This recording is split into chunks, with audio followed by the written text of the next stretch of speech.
O sene %100 şekilde herkesi üniversiteye yerleştirdik ve aşağı yukarı %100 herkesi de full burs aldık üniversitelerde. Ben önde, arkada çakarlı arabalarla bakan, işte belki artık herhalde konsolos aldım, bunları getiriyorum. Biz soldan yardırıyoruz şirkete doğru. Ben kendi hikayemi kendim yazmaya karar vermiştim yani.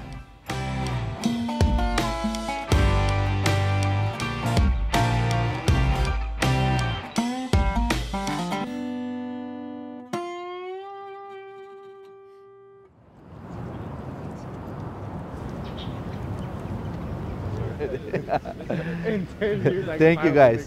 Şimdi Amerika'da üniversiteye başvuru sistemi Türkiye'deki gibi değil. Türkiye'de ne var? Sadece bir sınav var. Sınava giriyorsunuz. Gideceğiniz üniversite belli oluyor. Ama burada senin üniversiteye gireceğin o sınav da var. Ondan sonra okulda aldığın notların da çok önemli. Okulda yaptığın kulüp aktiviteler de önemli. Yani birçok parametre var ve bunları biz bir araya getiriyoruz. İşte takdir edersiniz ki 16-17 yaşındaki bir çocuğun, 18 yaşındaki bir çocuğun bunların hepsini bir araya getirmesi, üniversite seçimini yapması, bunlar biraz zor zanaat. Herkes bunu yapamıyor. Belki %1 popülasyondaki çocuklar bunu yapabiliyor. Diğerleri de bizim gibi guidance olmadan, önlerinde bir rehber olmadan bunları yapamadığı için de çok vasat üniversitelere gidiyorlar. Ama bizim sayemizde biz onların yanında böyle omuz omuza mücadele verip onları Amerika'nın en iyi üniversitelerine sokuyoruz.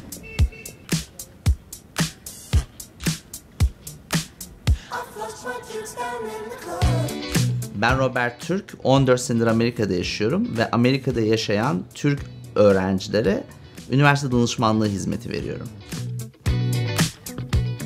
İstanbul'da doğdum 1988 yılında. Mütevazi bir ailede doğdum ve 4 kardeşim var.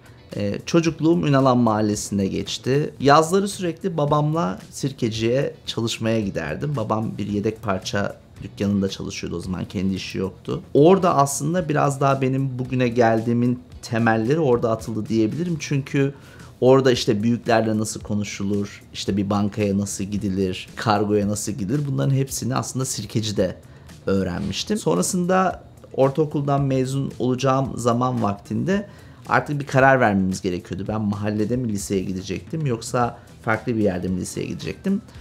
Şunu diyebilirim ki aslında işimin tam da böyle zıttı olan bir çocukluk geçirdim diyebilirim. Akademik olarak da çok da iyi bir akademik background'a sahip değildim maalesef. Not ortalamamız çok yüksek olmadığı için hani ya düz liseye gidecektim, hani bir süper lise falan yok, ya da meslek lisesine gidecektim.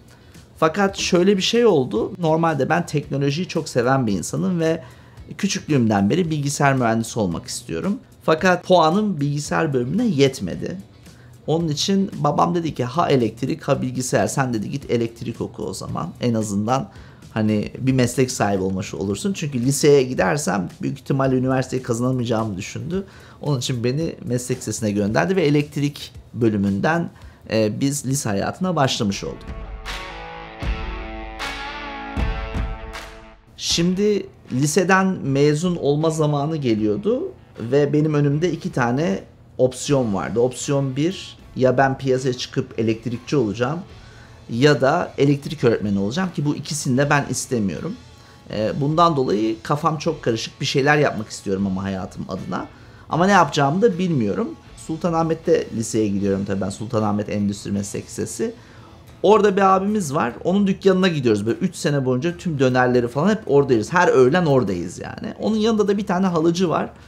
Bu halıcının yanında da işte Kazakistan'dan, Türkmenistan'dan üniversite okumaya gelmiş. Orada part-time turistlere halı satan da öğrenciler var. Onlara sordum. Ben ne yapacağımı bilmiyorum. Bana yön göster, bana bir yol göster. Tabii bana oradaki o Türkmen çalışan öğrencilerden bir tanesi dedi ki Amerika'ya git. Ya abi şimdi Amerika'da dolar harcıyorsun. Bizim o kadar paramız yok. Avustralya'ya git, o da yok. İngiltere, o da yok. Sonra internetten araştırdım. Baktım ki hani İngilizce eğitim veren başka hangi ülkeler var? Benim de bunun hani babam neticede çok büyük bir esnaf değil, ufak esnaf. Babama sordum, baba kaç para verebilirsin? Dedi ki oğlum ben sana 300-400 dolar bir budget çıkartabilirim. Onun dışında benden bir şey isteme ki. O zaman da tabii ki de bize şöyle güzel bir zaman denk geldi. Dolar böyle birlerde falan, hani 1.2 olduğu zamanlar, çok fena bir zaman değil.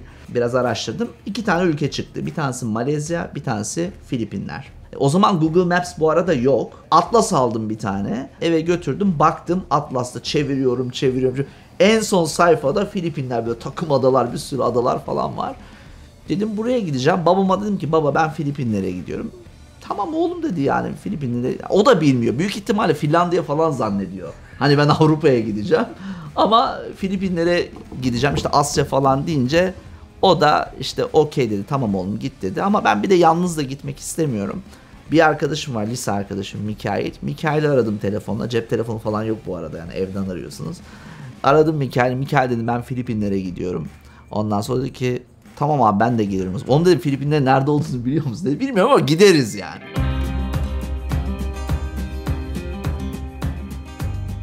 Filipinlere gittik abi. Üniversiteye başladık. İngilizce öğrenmeye başladık hazırlıkta. Üniversiteye başladığımda psikoloji bölümünü seçmiştim. Çünkü insanlarla komünikasyon kurmayı, onları dinlemeyi seviyordum ve böylelikle benim psikoloji yolculuğum başladı. Bilgisayar mühendisliği diye yola çıktık aslında ama psikoloji bölümünde karar kıldık ve oradan devam ettik eğitim hayatımıza.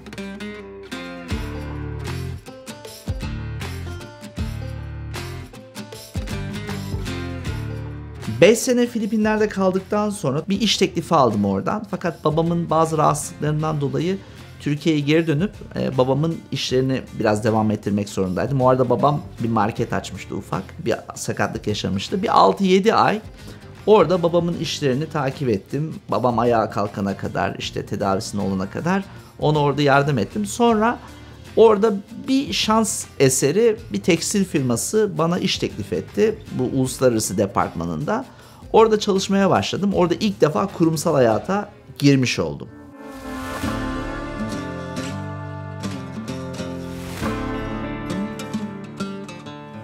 Kurumsal hayat tabii en başta bana çok hoş geldi. İşte takım elbise, kravat, şu bu falan, böyle hani çok tatlı bir ortam vardı. Fakat yavaş yavaş şunu fark ettim kurumsal hayatta. İnsanlar birbirinin üstüne çok basıyorlar. Özellikle ben çok gençtim. İşte 21 yaşındaydım. Cevval gibiydim. Hani çok inanılmaz girişkendim. İngilizcem çok iyi. Yurt dışında okuyup gelmişim. Orada ODTÜ'lü falan bizim abiler vardı böyle, yani kelli felli adamlar vardı. Hani çok İngilizce konuşamıyorlardı. Biz böyle 21 yaşında çatara çutara insanlarla muhabbet ediyoruz. Hatta bir tekstil fuarı için Nijerya'nın Dış Ticaret Bakanı Türkiye'ye gelmişti, Hilton'a. Bana patron dedi ki bu adamı dedi şirkete getirmen gerekiyor. Ya ben daha 21 yaşındayım, hani gitsem adam beni kale alır mı diye hiç düşünmedim. Sonra ben Hilton'a gittim, hiç unutmuyorum, Taksim'de. Girdim, dedim Ticaret Bakanı nerede? İşte burada dediler, işte konferans falan var. Kaçıncı katta kalıyor, orada sordum birilerine. Yani çok şans eseri ya, adamın koruması da mı yok? Hani çok saçma bir ortam. Ben çıktım adamın katına. Ondan sonra kapıda şeyler var. Ya dedim ki ben böyle bir firmadan geliyorum. Benim firma Nijerya'ya yatırım yapmak istiyor. Bir bakanla görüşsem. Bakanın otel odasına daldım abi. Hemen işte selamünaleyküm, aleykümselam. Kimsin, nesin? Dedim ben şu firmadan geliyorum. Biz Nijerya'ya yatırım yapmak istiyoruz. Alışveriş yapmak istiyoruz orayla.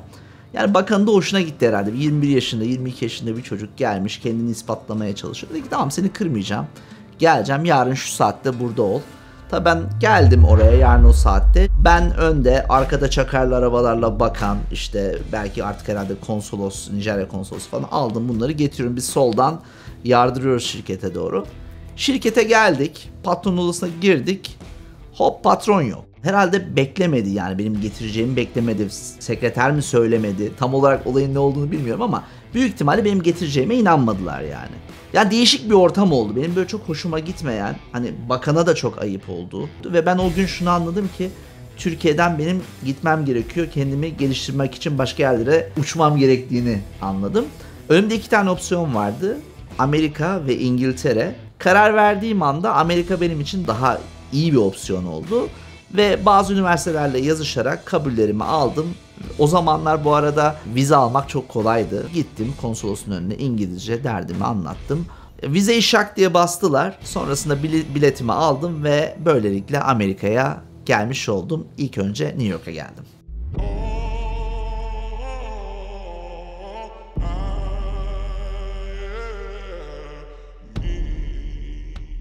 Amerika'ya geldiğim ilk zamanlar evet sistem olaraktan burası benim için kolaydı ama gelir olaraktan kolay bir yer değildi. Çünkü Türkiye'de yedik içtik, hani parayı ezdik, cebimizde sıfıra sıfır kalmıştı.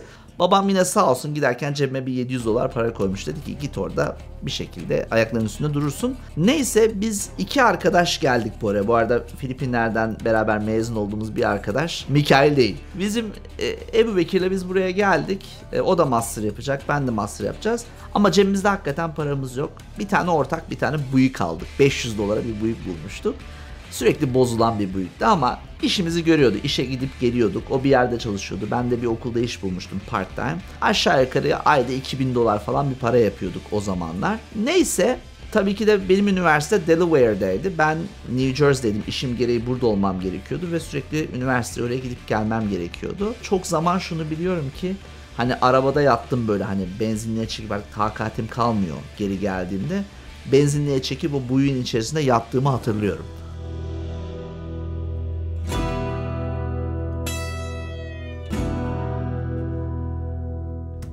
Gel zaman git zaman master'dan mezun olduk. Ben aynı yerde artık full time çalışmaya başlamıştım ve eğitimcilik hayatımın belki dediğim gibi en iyi 5 senesinde orada geçirmiş oldum. 5 sene üniversitede çok iyi bir zaman geçirdim.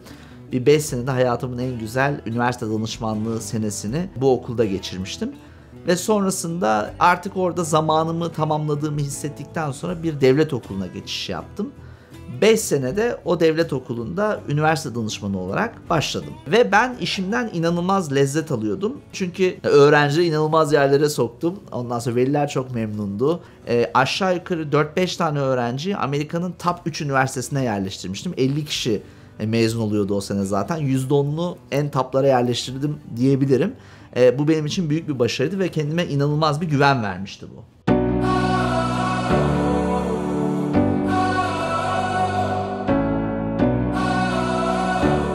İşimde ne kadar iyi olsam da tabii kurumsal bir ortamdayım ve ben kurumsal ortama gerçekten ayak uyduramayan bir adam olduğumu kendime anladım ve benim kurumsal ortamda çok fazla geleceğim olmadığını da anladım. Sonrasında ben bir arayışa girdim. Dedim ki ben köşeden bir şey yapmam lazım ki yarın bir gün işsiz kalmayayım. Çünkü Amerika'da işsiz kalmak problem bir olay.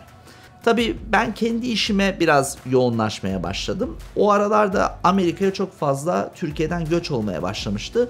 Ve çocuklar gerçekten biliyorsunuz Türkiye'den gelen çocuklar çok zeki. Hani buradaki çocuklar da zeki ama Türkiye'den gelenler gerçekten hani sokak zekisi diye bir tabir var burada, street smart.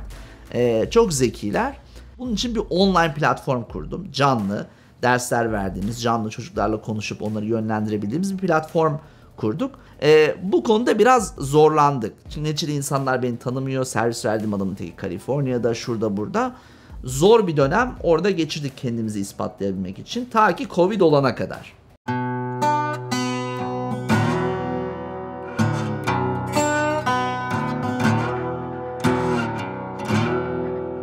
Covid gelince her yer online'a geçti ve insanların otomatikmen bir üniversite danışmanına ihtiyacı oldu. Çünkü okuldaki üniversite danışmanları da bu işin elektronik kısmına, Zoom üzerinden görüşme kısmına geçememişlerdi.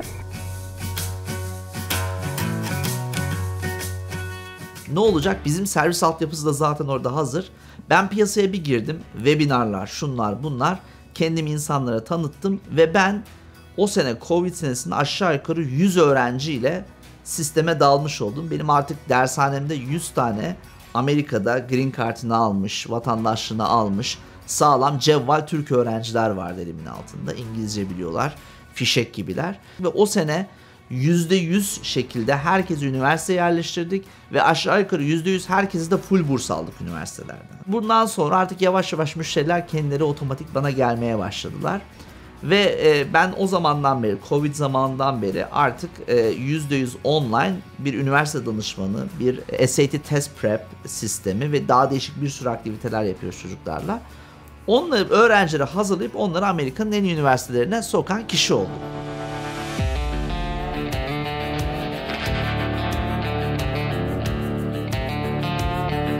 Şimdi tabii bizim işler yavaş yavaş ayağa kalkınca okulda da aynı anda çalışıyorum. Okul in person'a döndü. Ben okula geri dönmek zorunda kaldım. Diğer tarafta işler bayağı ekibi falan kurduk. Artık okulda da biraz da karizmam da var yani. Hani yürüyüşümüz biraz değişmeye başladı bizim. Orada kendi işimiz var falan. Ondan sonra ben tabii ki de istifa mektubumu yazdım. Dedim ki ben gidiyorum, kusura bakmayın. Hani bayağı da artık böyle hani anxiety level'ım falan da yükselmeye başladı. Full time çalışıyorum. Yani okulda çalışıyorum. Sabah 7'de gidiyorum 4'e kadar. Geliyorum evde çalışıyorum falan. Hani bayağı da bana overload olmuştu. Hani iyi bir şekilde dedim ki böyle böyle arkadaşlar ben artık seneye burada yokum deyip istifayı bastık. Ondan sonra selamı çaktık. Kendi işimize devam ettik.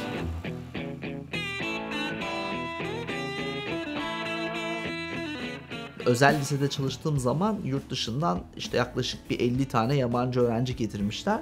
Ve bu yabancı öğrencilere şu şeyi vermişler, sözü. Okul demişler ki biz çocuklarınızı bu Amerikan lisesinden mezun ettiğimizde ilk yüzdeki bir üniversiteye kesin sokarız. Bundan dolayı ihaleyi benim üzerime bıraktılar. Dediler ki yani Robert hocam bunu sokacaksın, biz başka bir yolu bilmiyoruz. Ondan sonra ben üniversite geziyorum. İlk yüzün listesini çıkarttım. En zayıf halkaları buldum orada. Dedim bunlara biz bir şey yapabiliriz. Bir tane üniversiteyi buldum. İsmini vermeyeyim burada. Ondan sonra ilk yüzde gittim uluslararası öğrenci ofisine. Selamünaleyküm, aleykümselam. Bir tane Çinli kadındı böyle. Tam bizim kafadan böyle ticari şeyleri var. Onunla kurban pazarlık gibi alırdın almazdın. Neyse abi okey dedik. Başvurular da geçmiş, dedi ki 2 gecelik kaldırıyorum dedi şeyi. Yani o başvuru son tarihini kaldırıyorum. Çocukların git başvurularını yap ve ben 2 gün sonra kapatacağım dedi. Gittim o akşam oturdum çocukların başvurularını yaptım. Ondan sonra kapattılar. 2 gün sonra o 50 kişi ilk 100 üniversiteden kabul mektupları gelmiş. Tabii veliler çok mutlu oldu falan, çocuklar çok mutlu oldu.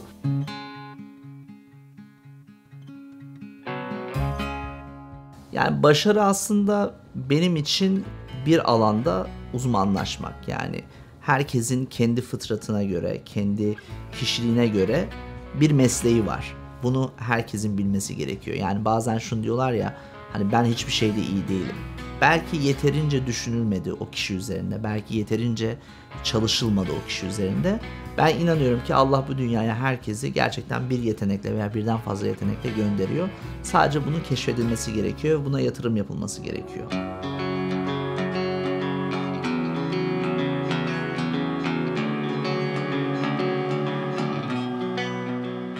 Bazen bir şeye dezavantajlı konumda başlayabilirsin. İnsanlar senin üniversite okuyabileceğini düşünmeyebilir.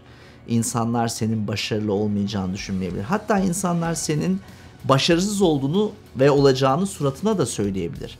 Bunların aslında hiçbir önemi yok.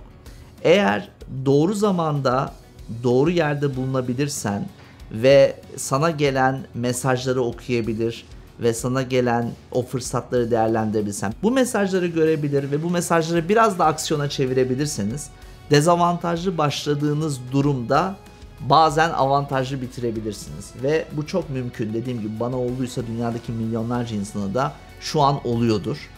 Ve şunu da demiyorum, yani ben sonsuza kadar da başarılı olarak devam edeceğim. Belki bir gün ben de fail yapabilirim, ben de düşebilirim. Ama yine o düştüğümüz yerden kalkacağız. Başka bir hikaye yazacağız. Bu hikayeyi yazmak ne zaman bitecek? Sadece öldüğümüz zaman bitecek.